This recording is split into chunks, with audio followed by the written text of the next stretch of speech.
কাজের কারণ হচ্ছে গতকাল আমরা খুব আশাবাদী ছিল যে আমাদের যে যোগ্য শিক্ষকদের পূর্ণাঙ্গ তালিকা প্রকাশ করা হবে।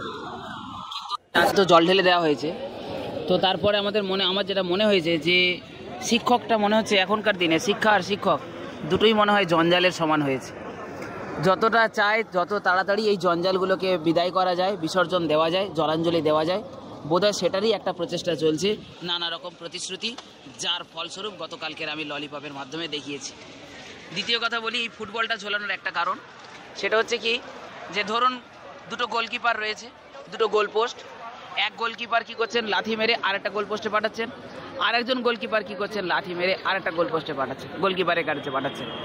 তো এই কী হয়েছে যে আমাদের বাড়িতে যেরকম দেয়াল ঘড়ি থাকে, পেন্ডুলামটা সবসময় দুলতে থাকে না, লাস্ট একটা বছর ধরে আমাদের এই জীবনটাও এই পেন্ডুলামের মতো দুলতেই রয়েছে। তো তাই এই দোদুল্যমান অবস্থায় তো আর বেশি দিন থাকা যায় না। এই দোদুল্যমান অবস্থা থেকে তাড়াতাড়ি কাটিয়ে ওঠার জন্য এটার একটা প্রতিবাদ জানাচ্ছি এবং যত তাড়াতাড়ি সম্ভব আমাদের যোগ্য শিক্ষকদের একটা পূর্ণাঙ্গ তালিকা প্রকাশ করব।